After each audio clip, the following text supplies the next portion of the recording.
Embattled CEO of Wells Fargo, John Stumpf, recently announced that he is retiring from the company effective yesterday, actually. Now, Stumpf's move to retire actually comes just weeks after he was grilled by Elizabeth Warren in congressional panels over the way that the bank, and him specifically, handled a scam of upwards of 2 million fake accounts were created by employees at the bank without the knowledge of their customers.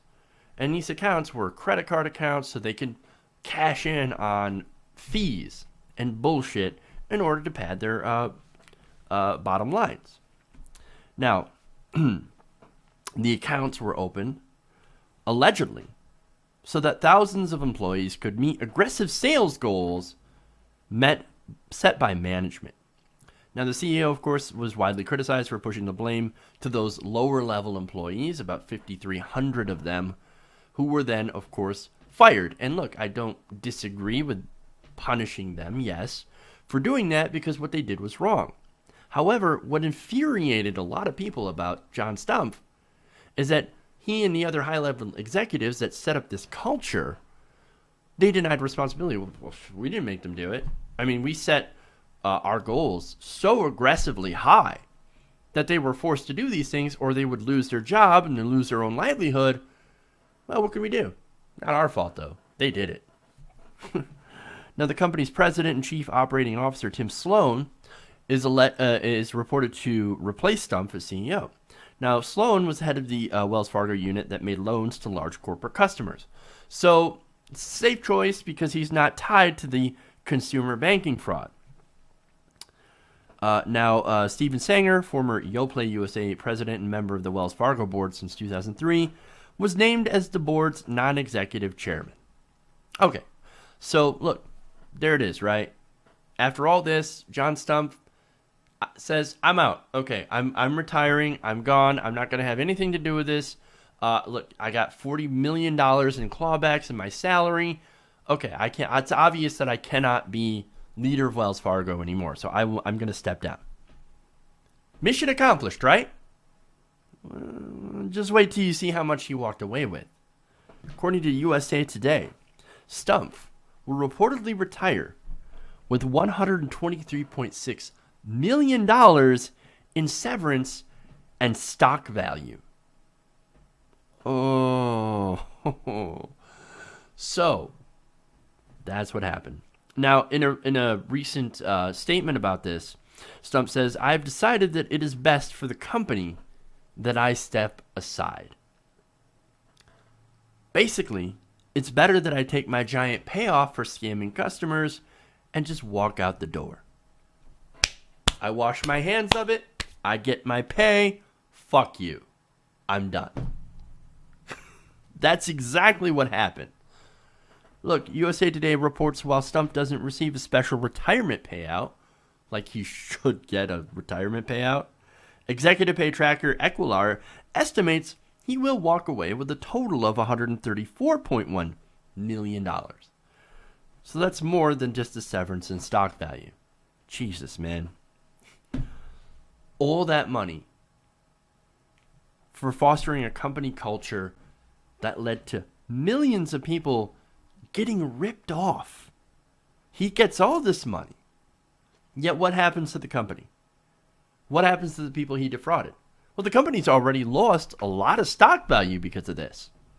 So the company's going to get hurt. The employees are going to get hurt. 5,300 employees got fired. But he walks away with $134.1 million. That's after he got punished with clawbacks. The reason that this matters is because what about the next guy, right? What's to prevent the next guy from doing the same thing? What about the next one? When you know you can preside over a company that defrauds people and still know that you can walk away with more wealth than one person could use in a lifetime, what's to stop someone else from coming in and doing the same thing and continuing this cycle? And see, that's the problem.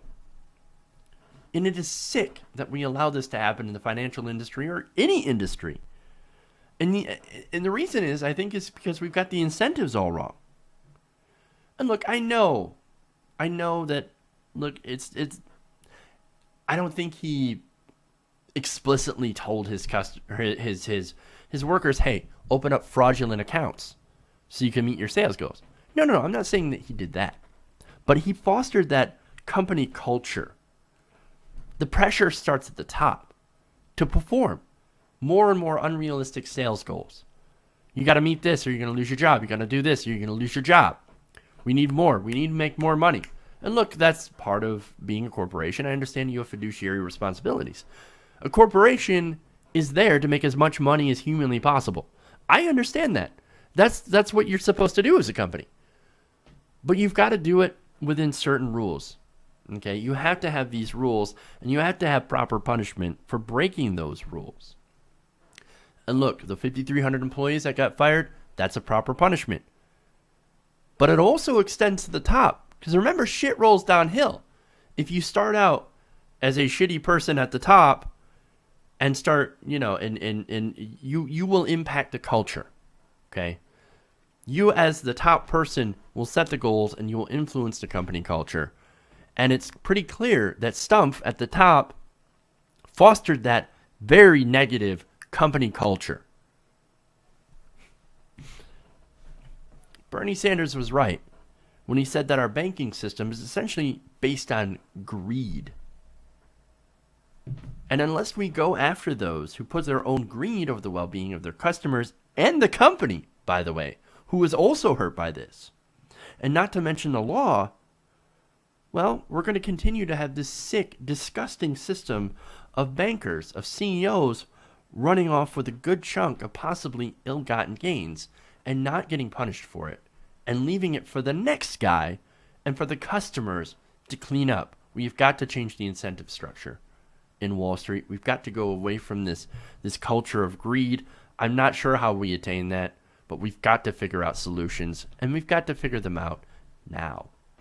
Because this culture is not going to change on its own, especially when you can do this and you can walk away with hundreds of millions of dollars. It is sick. It is not right. It has got to change. Hey everybody, thanks for watching this video. If you want to see more like this, please hit the subscribe button below. And if you want to support truly independent, non-corporate media, go to our Patreon page and become a patron. Patreon.com/TYTNation.